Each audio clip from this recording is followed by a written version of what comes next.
After the recent release of Wuthering Waves on Steam, and after just coaching a friend of mine through the beginning of Wuthering Waves, I thought it would be a good idea to release a quick guide on the best way to start your Wuthering Waves journey and potentially save you from bricking your account. The game has lots of flashy and cool characters to choose from, with some being misleadingly cool. I'm looking at you, Sephiroth, and many different playstyles you can explore. There's many ways you can be confused by certain systems in the game or accidentally spend currency on things that are not so useful, so here's a few things I think new players should take into account before diving into the world of Solaris. I completely understand that you're gonna instantly want to pull new characters and use the flashy 5 stars, but just wait before you pull. It's already locked for the first little bit of the game, but you should probably see if you like the game first. You know, before you get ahead of yourself and brick your account. Once you've figured that out and you've unlocked the ability to convene, you're going to want to spend the blue wishing currency, also known as Lustrous Tides, on the beginner banner that does not give you a guaranteed standard banner 5 star. This way, you can use the 5 star selector you earn and the guaranteed selector banner to get the characters you want in case you pull someone you don't want. The characters you can select from these banners are Genshin, Sephiroth, Calcharo, Encore, and Verena. Oh shit, there's another. Oh yeah, Ling Yang. Do not pull him. He is actually useless. My recommendations would be 100% get a copy of Verena. She's an incredibly good healer, probably the second best in the game, bolstering formidable healing and some nice off-field damage as a bonus.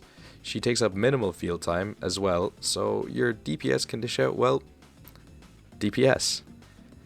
The other character I'd want from these selectors is probably Encore. Now I know what you're thinking, really, 2 child characters, is this guy for real? Unfortunately, I am. The rest of the characters just aren't going to hold up later on, but on the same note, these are just my recommendations, and my words are not gospel. If a certain character appeals to you, then by all means pull for them.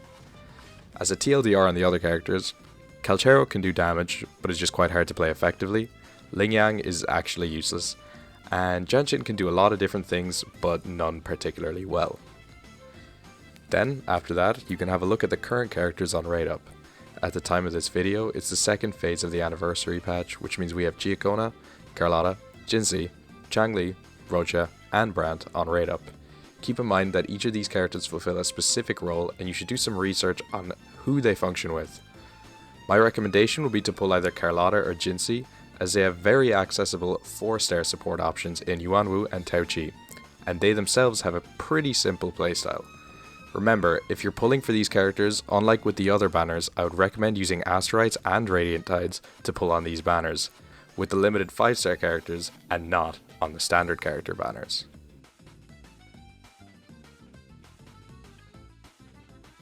My advice is to not worry too much about echoes early on. Just level your databank until you have a high chance of getting 5-star echo drops, because wasting your limited stamina or wave plates on getting below 5-star echoes is pretty pointless. You'll get plenty of echoes to pull you through until then through the other content in the game. Instead, focus on leveling your characters, their talents, and their weapons. However, do not level your blue weapons that high, as they'll be quickly replaced with either 4-star or 5-star ones. Now, once you do start unlocking 5-star echoes, make sure to not waste your materials. How do you do this, you ask?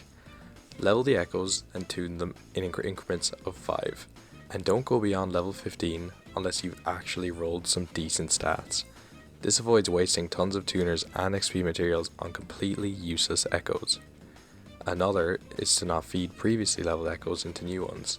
It only uses 70% of the XP from the last one into it. Instead, you can get all of them back by recycling it in your inventory.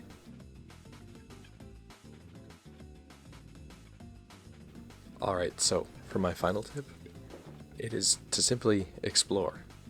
You won't get to endgame for some time, and every now and then you do get union level locked from the main story.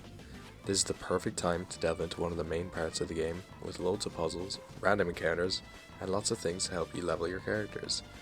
Oh, and also more currency to get more 5 stars.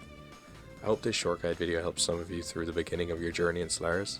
I'd like to say that in terms of pulling characters, you don't have to take what I say as gospel. At the end of the day, pull who you like. However, I do believe what I said is most optimal to make your life easier and to get to some of the endgame content quicker. If any of you have tips you'd like to share, then please leave them down in the comments. If you enjoyed the video and want more, please like and subscribe, and make sure to check out my Twitch where I stream Wuha regularly. Thanks so much for watching, and hopefully I'll catch you in the next one.